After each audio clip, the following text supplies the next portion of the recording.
You like my shirt? Perfect. Hi. We are the Turbyfills. It's been a long time since we have done a video. Sorry about the long wait, but we've had a very crazy 2020 like a lot of people have. And I've had so many people, so many sweet friends and family members say, what is going on with your health? What happened with the study that Davis was in? How is Tim doing? How is Carolina doing? How are you doing? So we thought it would be good for us to make a quick video to say what was going on. And I say quick, I will try to be succinct, but I'm not very good at it. So I think we will start with Davis and work our way through the family. I think one of the last videos we made was concerning Davis being in the clinical trial for dupilumab, a medicine for his eosinophilic esophagitis. He was in that clinical study through Cincinnati Children's, and we had a very crazy period of a few weeks where it was both our decision and the study team's decision to go ahead and disenroll Davis from part 2 of the study. He finished the first part. The medicine does work for him. I believe that I can insert a clip from when he was actually waking up from his endoscopy, where the gastroenterologist let us know that the medicine was definitely working for Davis, that his esophagus looked perfect. That was his word. And so we're all really thankful that we have found a medicine that works. Why were we having today's endoscopy? To see if I could keep eating chicken. Or to see if the dupilumab had an effect on your eosinophilic esophagitis, right? Yeah, that. Dr. Putnam came out to speak with me. Do you see anything interesting about those pictures at all? Can you see anything? It's okay if you can't. It's not necessarily obvious. I see flesh. Well, you know, that's inside your esophagus and your stomach and all that. Do you remember how old you were when you were diagnosed with eosinophilic esophagitis? 14 months. You're 14 months old and you just turned 13 yesterday, right? Mm-hmm. So, what would the best birthday present that you could ask be? Food. Dr. Putnam said we have to wait for the biopsies. However, he said your esophagus looked perfect. That's never happened before. No, it hasn't. Not in all the endoscopies you've ever had. You've never had a food trial where your esophagus looked perfect, and it's pretty much thanks to God and that new medicine. So that's why I had to be absolutely over the top and ridiculous and take a video of you while you're still coming out of anesthesia. But you understand now, right? Yeah, I would be crying excited, but I'm not. I don't have full control over my own body yet. I completely understand. I just had to tell you that. Okay. With us coming from over 6 hours away to go back and forth from just outside of Asheville, North Carolina to Cincinnati once and twice a month, it was really hard for us. Even in our schoolie, it was a lot harder than we thought that it was going to be, because we're all high risk. We all need to be really careful. And at that point, nobody even was really sure how this thing spread. We were terrified. I was terrified.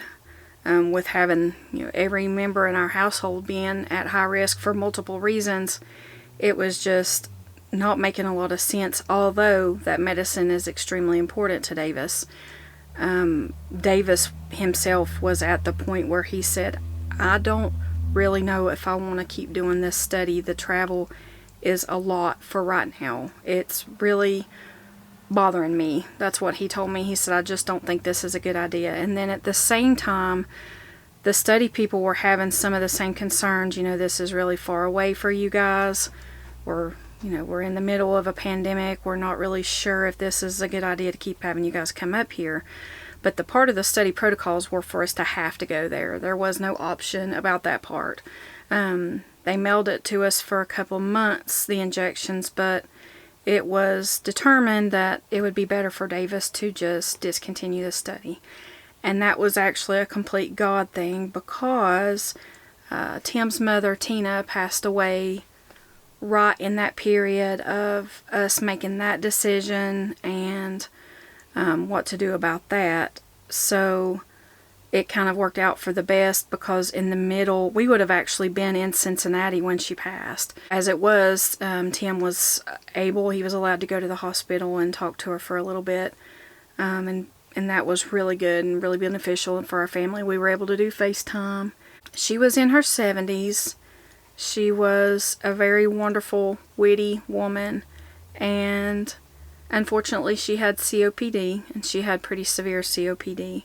And she was on oxygen, but her body was just no longer allowing her to expel the dangerous gases that were building up enough. Her lungs just weren't able to do it. And then when she started making some improvements, she caught pneumonia and was gone in like 24 hours. So it was for the best that we didn't wind up continuing in this study.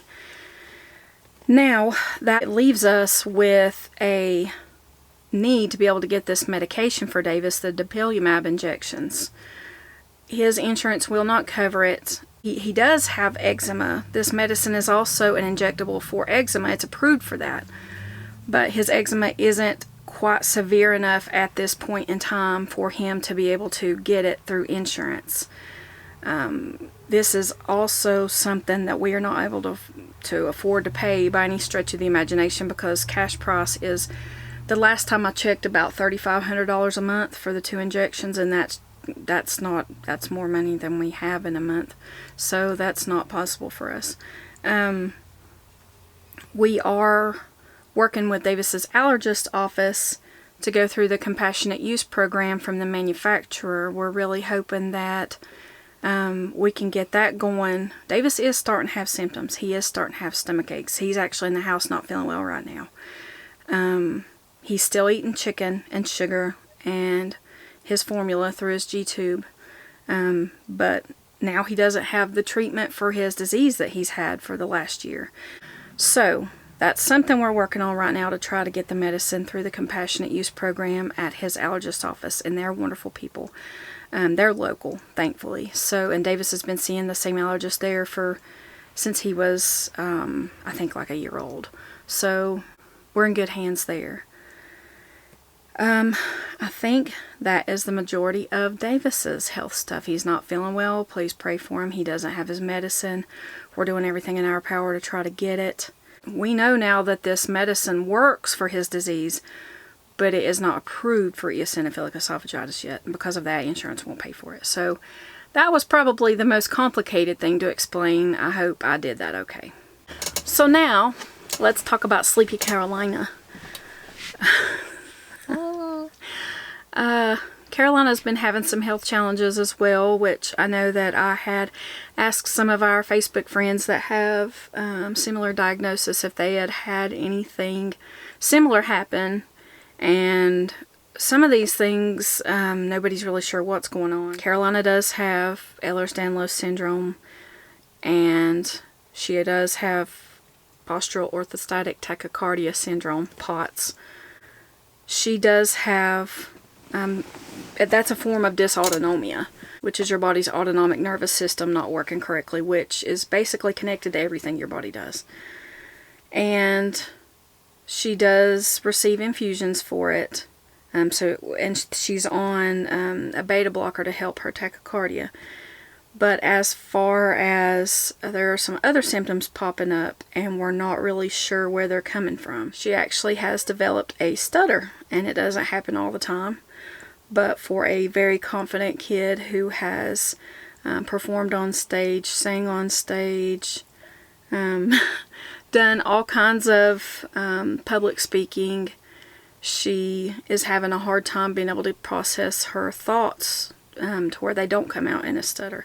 And we spoke with our family practitioner about this, and they said that It's a possibility that it could have something to do with her POTS, her dysautonomia.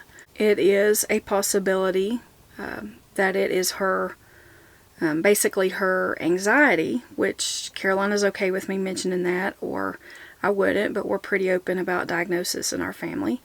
Whenever we say that it could be related to her anxiety, that's not a way of saying, well, this isn't really a big deal. Because it is a big deal, and anxiety is a big deal. Anxiety could be causing it. Carolina really doesn't feel like that's the case, though. Honestly, I don't either. I don't know anybody that hasn't had some anxiety over this past year, but I think the stutter's only been happening, for a month and a half, maybe 6 weeks or so, 4 to 6 weeks, somewhere in there. The family practitioner said that the other avenue that we needed to explore was going to a neurologist, and they're actually setting her up with the same neurologist that Tim, my husband, goes to. So we'll be seeing if there's something neurological going on that could be causing it. And I know that she's ready to figure that out. We would like to have some big things ruled out just to make sure. Am I forgetting anything?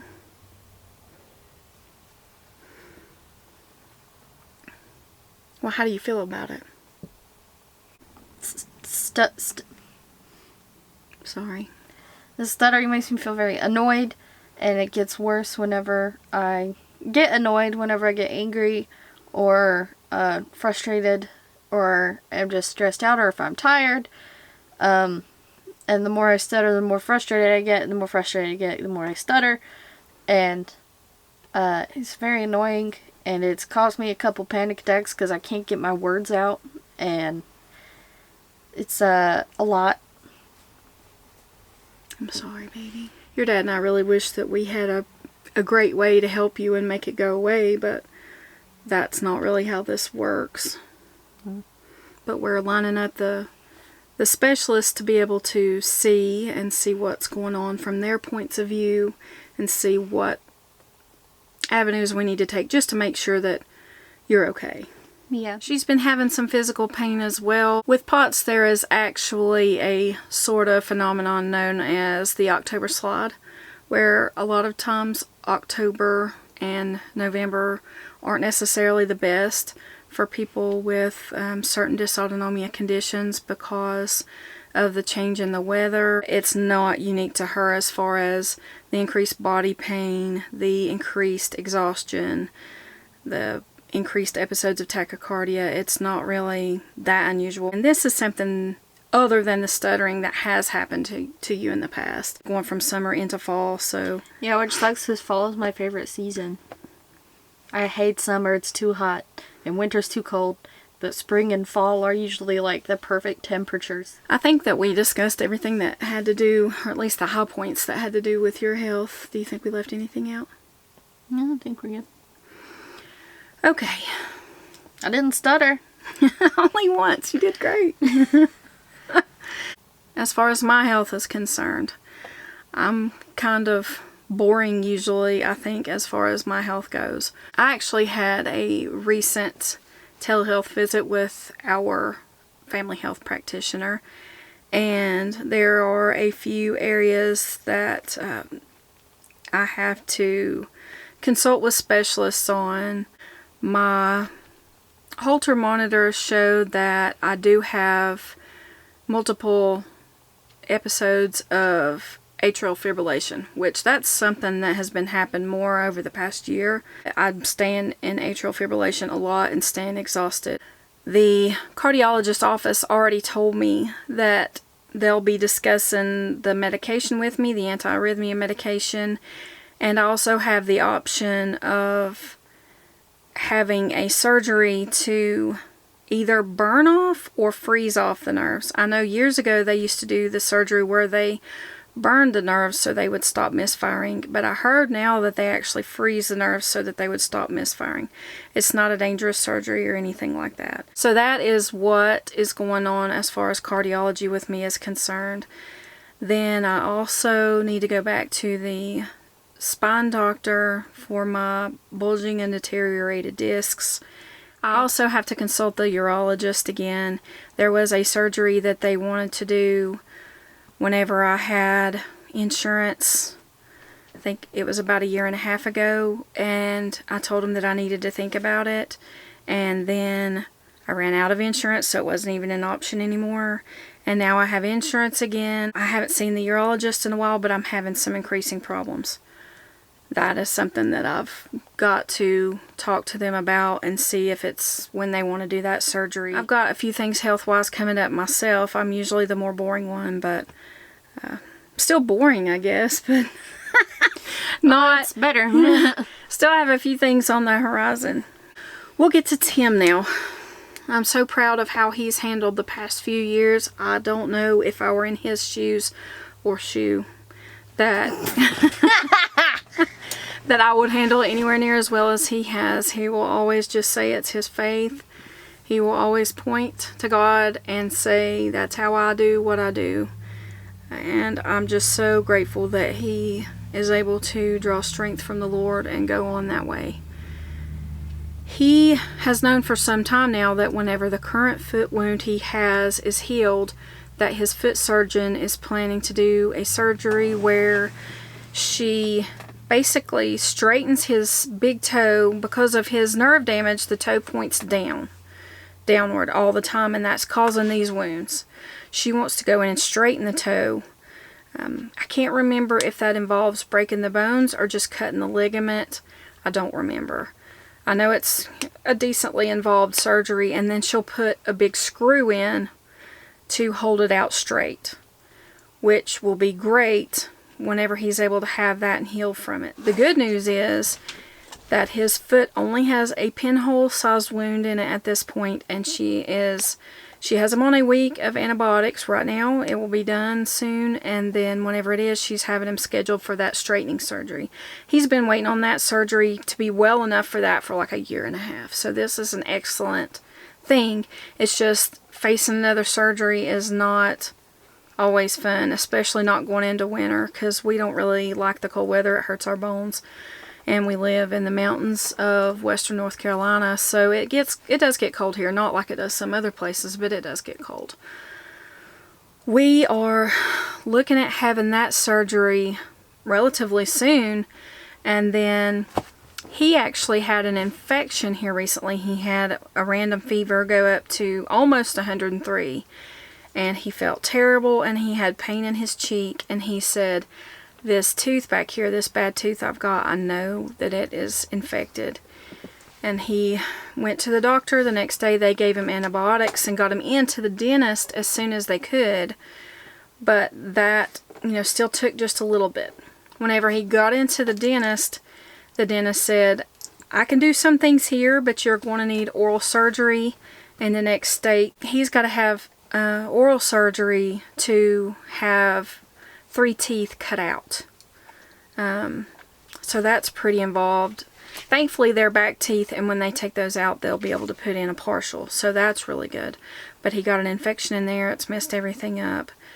He has had 3 other dentist appointments here, them fixing work that they could fix here. This is another reason why I think it was a God thing that we aren't doing phase 2 of this study, because Tim has to have this surgery done now. He could have very serious health ramifications if he doesn't have this done.